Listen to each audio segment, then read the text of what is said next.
Hi, I'm Lady Mariam, and I'm here for Grimmfest. Today, for the Media Wall, we are interviewing the director and one of the cast members of The Loneliest Boy in the World. Maybe the gentlemen would like to introduce themselves? Yes, I'm Martin Owen, director. Ben Miller, yes, I play Frank, the sort of zombie dad in the film. So let's talk about the film, because already hearing zombie dad, that's a little bit of a unique situation.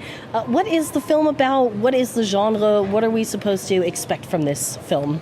Okay, I'm going to let Ben pitch it. He's actually better at it than me. But what I can tell you is it's a film that's a good start. Set in the 80s, that was written in the 80s, and is kind of like no other film that I've seen before, which I'll now hand over to Ben to do his very strong pitch of the story. I can't believe this. Give me the director. Under the bus. Yeah, under the bus. Max Harwood plays Oliver. Oliver has just lost his mother. His solution to this dilemma is to start digging up bodies from the local graveyard to be his friends. The bodies miraculously, in a fairy tale way, come to life at Halloween, and they all have the most humongous Halloween party you could possibly imagine. Imagine that with lashings of pink, and you've basically got the movie. Fantastic. Well, yeah, sold. I feel like I don't even need to see the movie anymore at this point. So, jokes aside, you kind of already hinted at the fact that the script was written in the 80s. Yes. So we're talking about a very old script, a very old screenplay that is finally, after basically 40 years being made. What can you tell us about that? Essentially, anybody who reads the script loves it, and it was optioned by one studio, optioned by another distributor, and it was always in development, but it never got made. It was just kind of one of those situations. So the three writers, Emilio, Brad, and Piers, it became this quest for them to get it made. So kind of however long it was, 40 years later, it finally got made. But obviously there was a certain pressure to deliver what they wanted it to be all those years ago. It's the zombie script that wouldn't die. See what you did there. Okay, so let's talk about the film in terms of tackling issues like grieving and loneliness. A lot of films talk about it. It's a very human experience that takes a lot of processing. What is the spin that you put in your film when it comes to those two issues? Yeah, that's a good question. Essentially, again, back to the fact it was written in the 80s, the themes that worked when the script was written still apply and still work today, which I think is the most kind of impressive thing about the screenplay. You know, it's a story that people can still relate to as they would have kind of 40 years ago.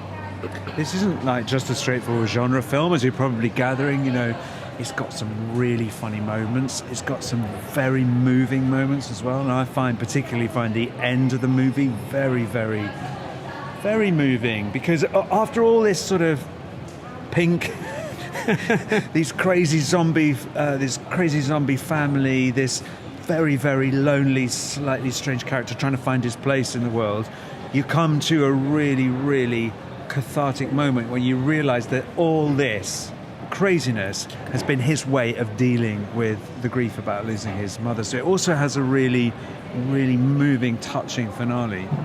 Yeah, absolutely. And something I also wanted to touch on with both of you guys is you have this really difficult subject matter, but the film is so beautiful and cute. You already mentioned the pinks. It's very bright. There's a lot of, pop art stylistically as such a contrast to what we're effectively seeing on screen with all these corpses and this death and this grieving.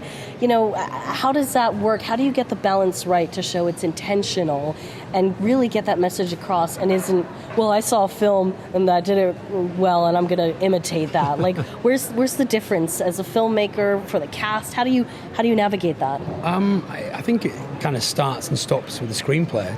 To be honest, it was there, and kind of the tone, the style, everything was already there. It was kind of, my job was really just to kind of embrace it and elevate it where it needed elevating.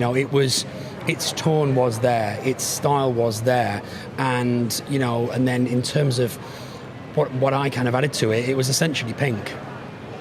You added a lot of pink. This was just such a fun movie to make.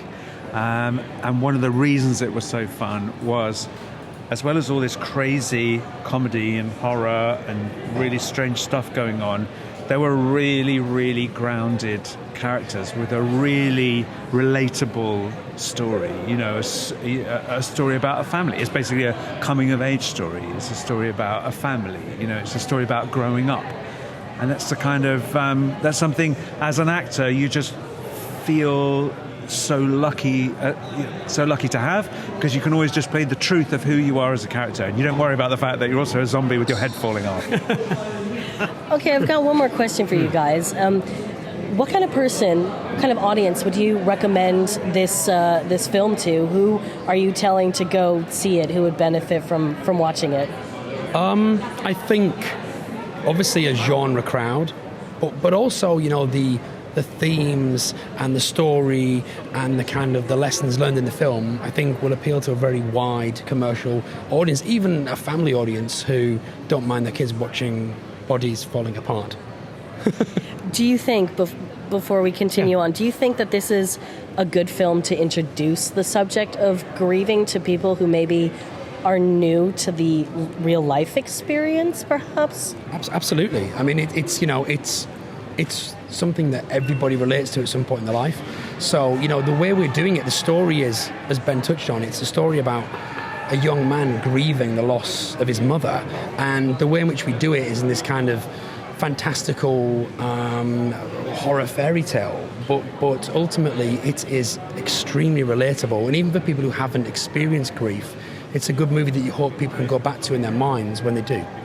And who would you recommend the film to?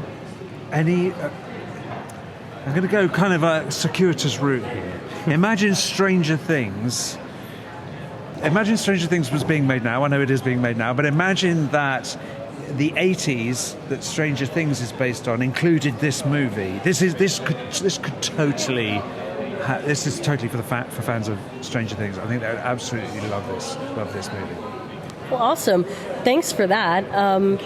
I'm Lady Mariam here for Grimmfest. I love The Loneliest Boy in the World, and if you want to make up your mind on the film, make sure to check it out. Thanks for being here. Thank you very much. Thank you. Yeah, thanks for talking to us.